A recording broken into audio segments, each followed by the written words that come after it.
გადავხედეთ ჩვენს მედიაველს და გამახსენდა, რომ უკვე რამდენი წელია ყველა მედია საშუალება ჩემთვის, როგორც ჟურნალისტისთვის დახურულია, თუმცა როგორც რესპონდენტი დავჭი ალაგ-ალაგ.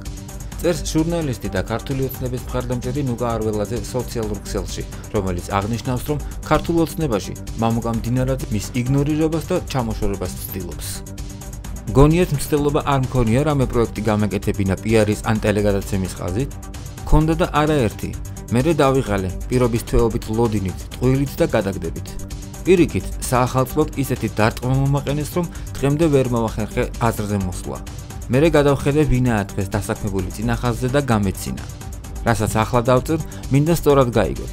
მე ვამბობ და პრობლემა ძალიან ბევრ ადამიანს შეუქმნეს.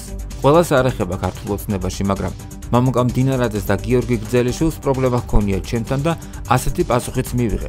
არავინაა შენთან ვალდებულიო. მაგრამ პრობლემა არ აქვს რუსთავიორში, იმეჩი და სახელმწიფო პიარ სამსახურებში დასაქმებულ ნაცების ერთგულ კადრებთან.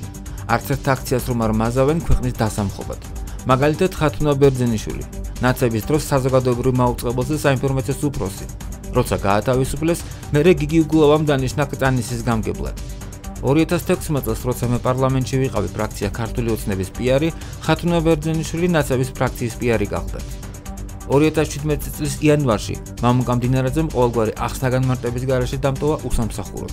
არაერთი ეცადა მაშინ გადაწყვეტილება შეეცვალა, მაგრამ ჩემ ადგილას დაინიშნა ლაშა ნაცლიშვილის ცოლის დისშვილი.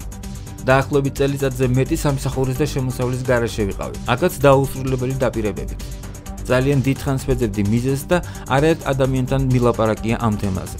საპირისპირო მხრიდან იყო შემოთავაზება ტექსტები, არ გაგახარებენ კოცები, დაგვიჯერე, გადმოდი ჩვენკენ. ხვდებით ალბათ რა პასუხი მექნებოდა. გამოდის, რომ მე როგორც ბიძინა ივანიშვილის და ქართული ოცნების მხარდამჭერი არასდროს ვიქნები მიღებული მხოლოდ ნაცების, ლიბერალების მიერ მართულ სისტემაში. არასოდეს ვიქნები მიღებული იქ, სადაც გაშლილი ფეხების მერე ეთერებში წამყვანებები ჩითებიან. არასოდეს ვიქნები, რადგან ასევდანა მდინარაძე. ამას არ დავწერდი და კიდევ თავს შევიკავებდი, მაგრამ გავიგე, რომ თურმე აქტიურად დაიწყეს ჯერ ქვედადინებაში ლაპარაკი, რომ რუსეთი, კერძოდ კი მამუკა ფიფია და ოტარ ფარცხალაძე მაფინანსებს და საერთოდ ხმა არ მაქვს ამოსაღები. და რა შემოსავალიც მაქვს, ისიც აღარ მექნება თურმე. თქვენ მართლა ხომ არ გძმარავთ? საკმარისად არ დამაზარალეთ, არ გაკმაყოფილებთ ის, რომ საბანკო ანგარიშები დავებლოკა თქვენი ვაჟკაცობის წყალობით. ჯერ მოიგონეთ, რომ ღარიბაშვილმა გადამიხადა მდინარაძეზე რომ დამერტყა. ოღონდ ერთი გამოგჭათ. ირაკლი ღარიბაშვილს არ ვიცნობ.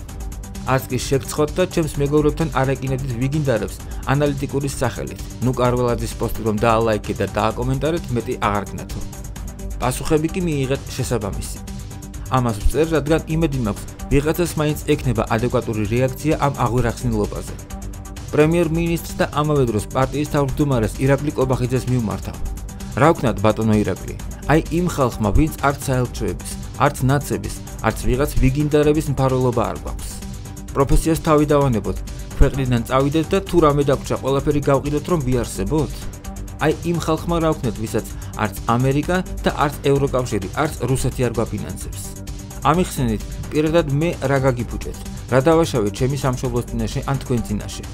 იმას მაინც ხვდებით, რამდენად უკიდურეს მდგომარეობაში ვარ, რომ ის დავწერე, რაც დავწერე და ეს არ მინდოდა გამეკეთებინა. დავალების გაცემა, რომ ჩემთან არ ეთანამშრომლოთ, ვერ გავიგე, ტრაჩემ რაცხეთ? წერს ნუგა არველაძე Facebook-ზე.